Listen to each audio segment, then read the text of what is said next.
Tonight on Reporting Scotland, with southbound lanes of the Queensferry Crossing set to close tonight for 5 days, the First Minister says this won't happen again at peak times. Talks over the transfer of EU powers to Scotland after Brexit have broken up without a deal, although both sides say progress has been made. We hear from the business that's been told a better broadband connection could cost them £80,000. Well, I would say that we probably try to pick our chins up off the floor, to be honest, because it's a fairly face-whacking amount in a way, that's for sure. Also on the programme, scientists cast doubt on a possible site for storing carbon dioxide from Scotland's power stations. And this teenager has become the first woman to represent Scotland at boxing, and she's done it by turning her life around after a conviction for assault.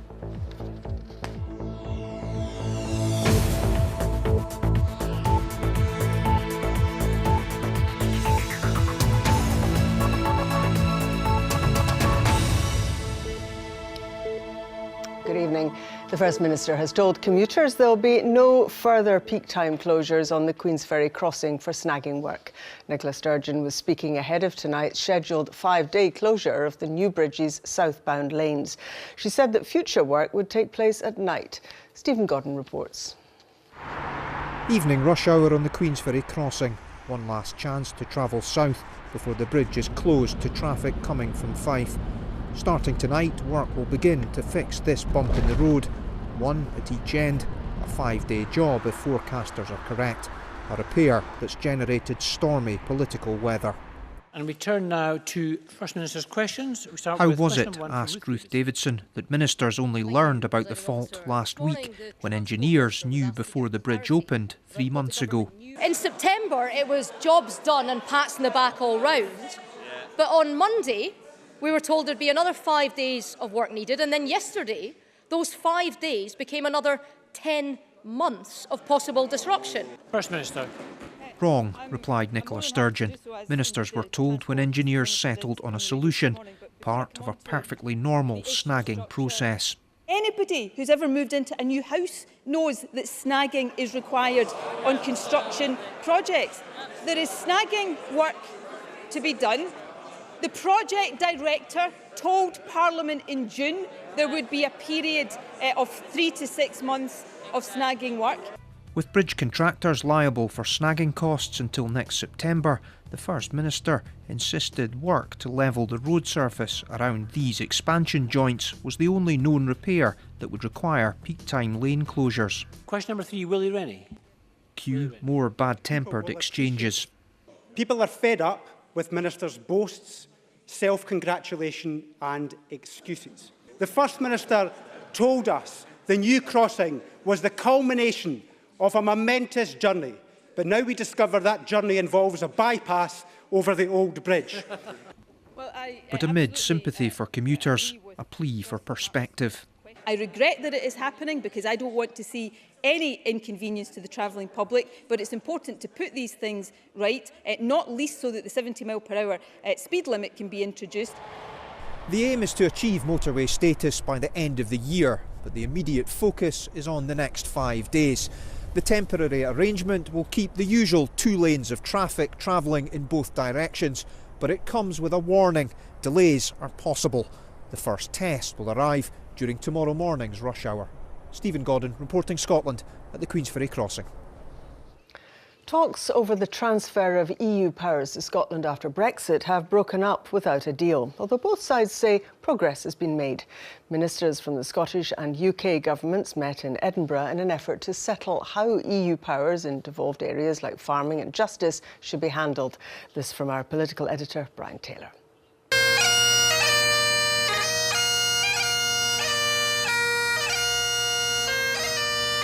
A lone piper serenades intrigued tourists in Whitehall at the heart of UK power.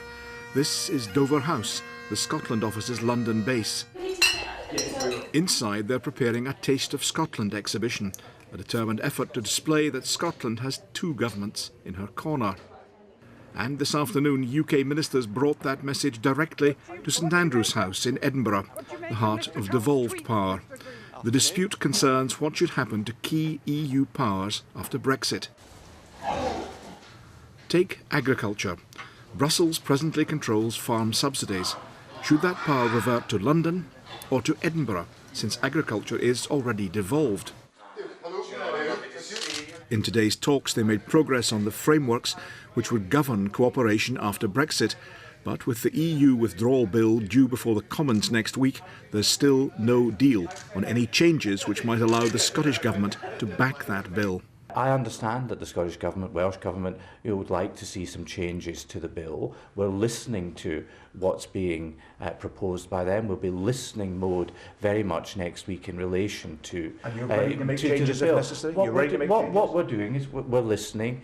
If the case is made for changes to the bill, then we can bring forward changes. But I think it's very important that we also progress all this work on the frameworks, because that gives context to the bill. In St Andrew's House, the writing is on the wall, a map of the post-Brexit EU, a map with a message. Back in Holyrood after the talks, Scottish ministers say the EU bill, as it stands, remains completely unacceptable. There are two problems in the bill. One is that UK ministers would be able to alter Scottish legislation without consulting anybody, without consulting the Scottish Parliament. That's deeply undemocratic. But more importantly, almost than that, is the fact that it completely undermines the devolution settlement. Areas that are devolved to the Scottish Parliament, to the Welsh Parliament, would be taken over by the UK government without consultation and at their decision. Cheers. For the Dover House piper, the traditional dram. But there's little to cheer yet in Scotland's Brexit talks. And Brian Taylor joins us now from Holyrood. Where then do you reckon we go from here? It's tough tonight. I mean, there's no real sign of any breakthrough, and they don't seem close on this fundamental question. But, you know, they're working behind the scenes on the framework, and that could, as David Mundell said, set the context for an agreement. On Monday, we have the first Commons consideration of the devolved aspects, if you like, of the bill. Amendments trying to suggest these changes that would settle the Scottish Government's concerns. In 2 weeks' time, we have a full joint ministerial meeting. They will look again at that. I don't see a deal even at that. I think it'll be into the new year before there is an agreement. I think there will be an agreement because there is, if you like, motivation on both sides. But there's a wider question here. Scottish ministers remain frustrated that they see themselves frozen out of these broader Brexit negotiations, and they expressed that frustration today to David Mundell and Damien Green. Brian Taylor, thank you very much. Former residents of a Catholic-run orphanage have told an inquiry they were sexually abused by priests. The witnesses all lived at Smileham Park Orphanage in Lanark. Giving evidence to the Scottish Child Abuse Inquiry, they described daily beatings by nuns and members of staff, as well as abuse by priests based at the home. Lisa Summers reports. The inquiry has been hearing evidence from former residents of this orphanage run by Catholic nuns. They lived there during the 1950s and 60s. The public inquiries held here in Edinburgh. The witnesses described boys regularly beaten, abused and force-fed. One said you learned to live with the abuse at Smileham because there was no one to tell. The quicker it was done, the quicker it was over. One man known as Paul described being sexually assaulted by a priest. He said a few days later he went to confession and tried to share his experiences with another priest. He hoped someone would help. But instead, the priest took him to a back room and raped him. One man described conditions in the home as like a concentration camp. He said nuns would use hairbrushes tucked into their tunics as weapons to hit you with. Another, Bill Connolly, agreed to be named. He described being a target for one particular nun. He was in tears as he struggled to say her name. He says he forgives the nuns but rejects their joint apology. The men giving evidence here today are now in their 50s and 60s, but they've struggled, breaking down at times as they've tried to recall experiences they say happened to them in their early childhood. One man was asked how he responded to evidence by the nuns that Smileham was a happy place. He said that's absolute nonsense. They were the cruelest, wickedest women that you could ever meet. The inquiry here in Edinburgh continues. Lisa Summers reporting Scotland, Haymarket. The owners of one of rural Scotland's most popular hotels have criticised Broadband Speeds and services after they were told it would cost them tens of thousands of pounds for a better connection. The Scottish Government has undertaken to extend super-fast broadband to the whole country by 2021, but opposition parties say the country has fallen behind the rest of the UK. Andrew Anderson reports. Leslie MacArthur proudly displaying her customer satisfaction rating. If only this was her broadband speed too. She showed me the trickle of internet that reaches the Glenclova Hotel deep in the Angus Glens. Say less than 0.5 meg. The hotel's more than 2 miles from the exchange, and the connection vanishes if more than one guest tries to get online. Leslie says that's damaging their business, and when the hotel asked for a better speed, they were quoted £80,000. I would say that we probably try to pick our chins up off the floor, to be honest. I know it's essential for our business, but at the same time, we just don't have those sort of funds available to do it. Openreach is responsible for much of the country's broadband cabling. They're hoping they can still do a deal with the Glenclova Hotel. There's optimal ways of doing things, and obviously we'd be happy to talk to any customer, including this one, regarding how we bring connectivity in a different way. But the product they asked for physically through their service provider was costing us $80,000, and that included them being involved in part of the build work as well on their land. The issue of broadband speeds in rural areas like this has led to a political spat. Opposition MPs and MSPs are accusing the Scottish Government of falling behind the rest of the UK in ensuring the rollout of superfast services to every corner of the country. The Scottish Government response? Our investment in the Digital Scotland Superfast Broadband programme has extended broadband access to over 800,000 premises. In the coming weeks, we will announce details of additional Scottish Government investment to finish the job and extend superfast access to 100% of premises by 2021. In the meantime, Leslie MacArthur has a business to run, and she says 3 years is too long to wait for a broadband speed many of us take for granted. Andrew Anderson, reporting Scotland, Glenclova. Wintry weather has forced school closures in the northeast. There have also been a number of issues on the roads, with lengthy delays for commuters due to ice and snow. More than 20 schools across the region were closed to pupils. There were also delays at Aberdeen Airport because of snow on the runway. A number of residents had to be evacuated from their homes in the Govan Hill area of Glasgow after a fire at an Indian restaurant. 7 fire appliances were called to the Kebabish Grill on Victoria Road after the alarm was raised just before 3 o'clock this afternoon. It's understood no one was injured. The row over the Scottish Government's planned named person scheme took a new twist after the Education Secretary, John Swinney, sent a strongly worded letter to a committee of MSPs. He's accused them of significantly delaying the legislation to set up the scheme and risking undermining confidence in it. Our education correspondent Jamie McIver is with us.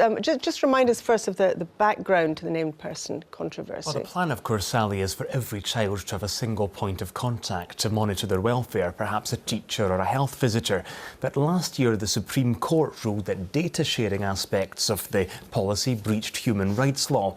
Now, the Scottish Government has tabled legislation to sort the legal problem, but Holyrood's Education Committee, it doesn't want to give the legislation the go-ahead until it's actually seen the code of practice on how to share the information lawfully.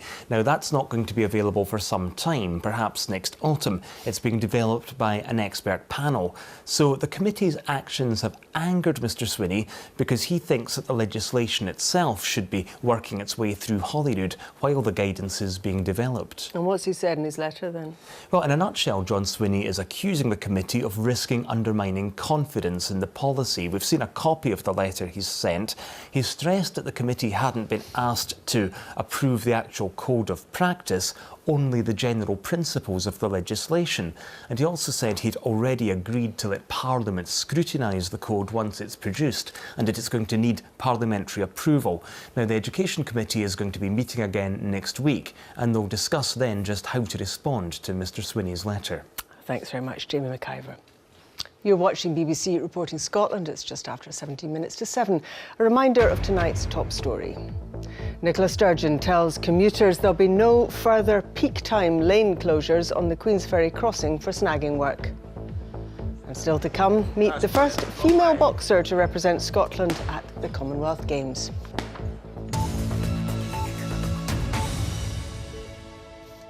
Researchers from Heriot-Watt University in Edinburgh are casting doubt on one of the favoured sites for storing carbon dioxide captured from power stations. They say the sandstone deposit below the Moray Firth is tilted and cracked and would leak the CO2 back into the atmosphere. Our science correspondent Kenneth MacDonald has this report.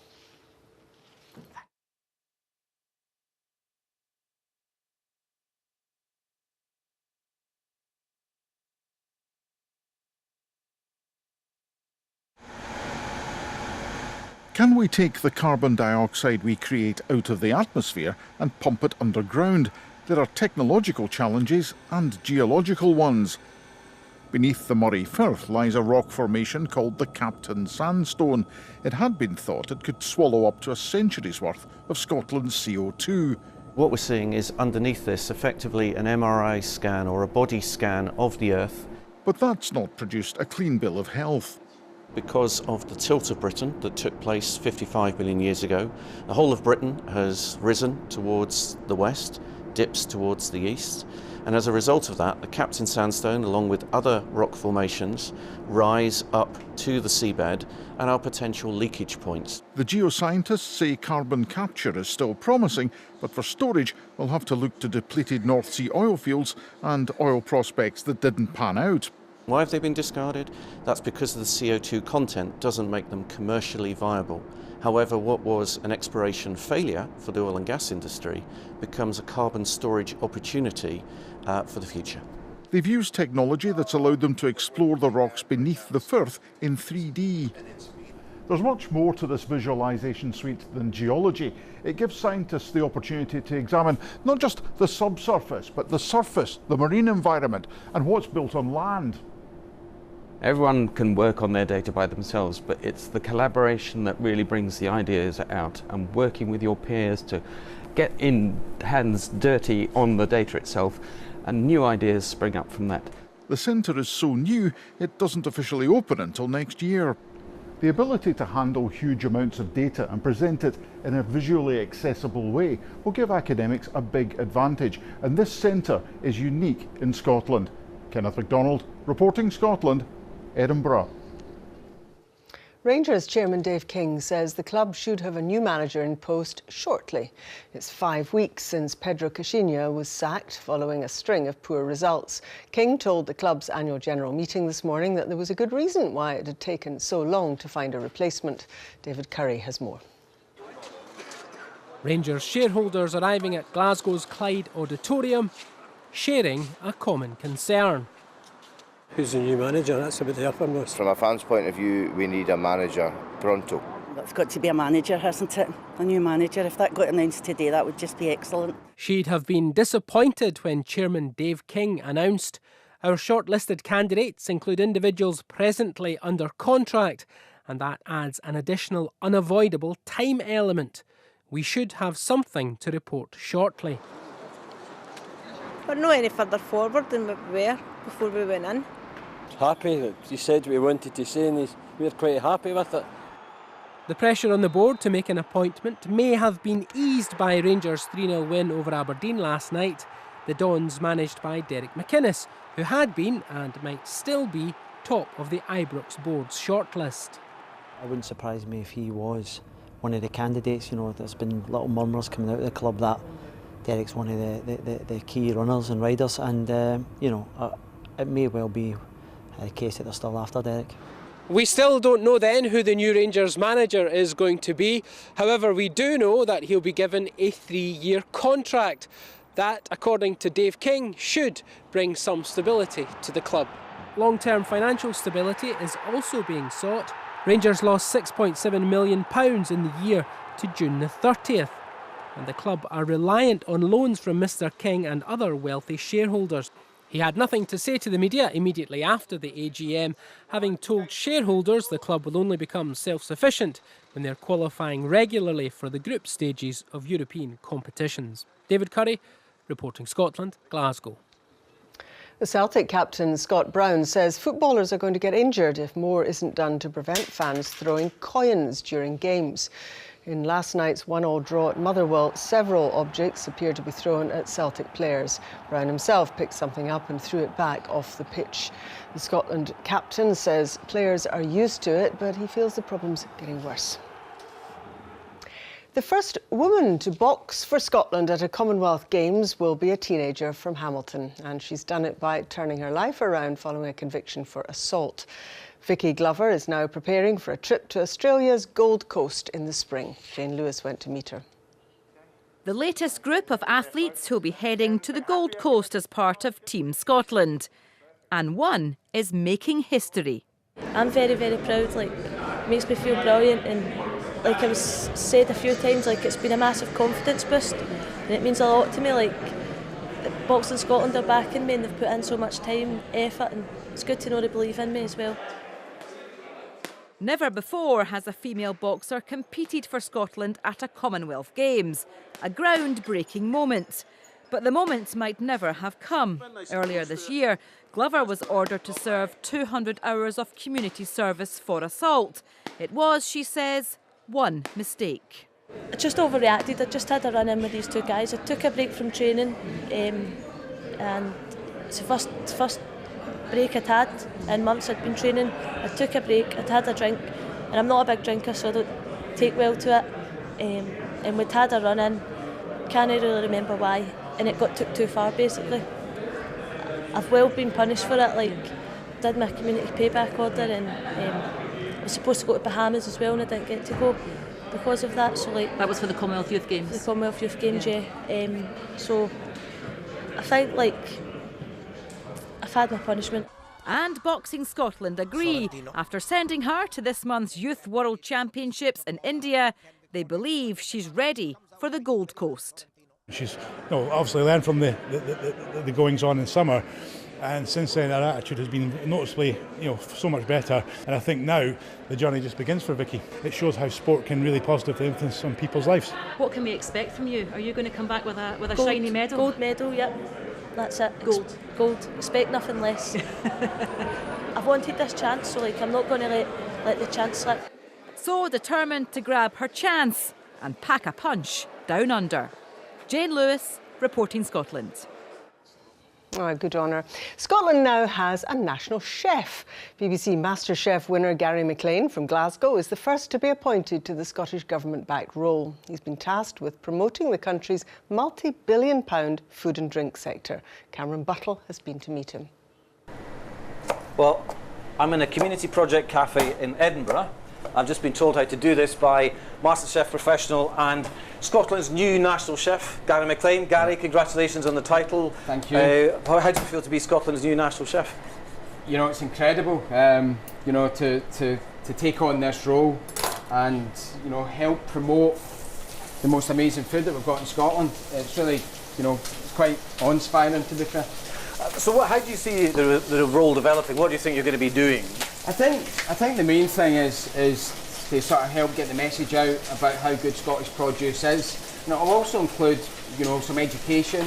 It'll also include some health and well-being and that sort of thing. So there'll be quite a lot of different projects I think I'll be involved in. So you've obviously been very high profile since winning the competition, and you've been out and about in Scotland. What kind of thing are you learning about Scotland's attitude, the people's attitude to their food? I think in general, very recently there's a whole thing about local produce, and it's becoming a real buzzword. Maybe the last sort of 5 years you'll find that restaurants are really having to put on where their food's coming from. And for me that makes life much easier. You'll get amazing food. But do you think people see it as being, Scottish produce as being too expensive to use in the house, for example? I do actually. I think we've almost got that word Scotland is almost like the Rolls Royce of food. And I think everyday people see it as something that's, not for them. I think we need to get more Scottish food in people's houses. It's a huge responsibility for you. It's a £13.5 million business. That's a lot of money. When you put it like that, yes. But I think what we do is we do it very well. We've got an amazing product to sell. We're not having to build it. It's already there. It's just getting that word out there. Okay, is that okay? Yeah. I'm just a bit concerned. Well, you've got work to do, and I've got some more work to do now as well here. So I better crack on, eh? No competition there, Gary, I think. Timeline is over on BBC Two at 7:30 tonight. Glenn and Shireen can tell us what's coming up. Tonight, the Army medics marking 50 years of saving lives in war zones. Is stigma about HIV stopping people from getting treatment? The spectacular new video selling Scotland to the world, and Nothing ever happens. Delamitri will be in the studio ahead of a new tour. That's Timeline, 7:30, BBC Two Scotland. And let's get the weather with Cosser.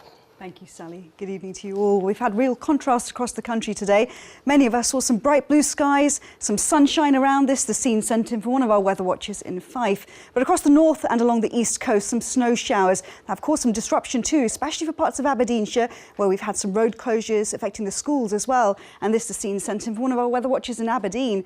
And we'll continue to see some snow showers for a time across the north and the east as we draw in that northerly wind for a time. But there is a change on its way. A weak weather front arriving from the northwest that will bring more in the way of cloud, but also some less cold air, relatively milder conditions as we look ahead to the weekend. But for tonight, we still have a Met Office yellow be aware weather warning for the risk of snow showers and icy stretches on untreated roads and surfaces. This across the north, including the Northern Isles, the Western Isles and along the east coast. Because as we head through the night, we'll see those showers gradually becoming confined to the eastern borders, one or two clipping into the East Lothians, maybe some sleety snow conditions to lower levels for a time, but elsewhere clearer skies and a widespread frost. Temperatures widely dipping below freezing, maybe as low as -7 or -8 Celsius for some of the glens in the Highlands and in the northeast, potentially making it the coldest night of this season, autumn and winter so far.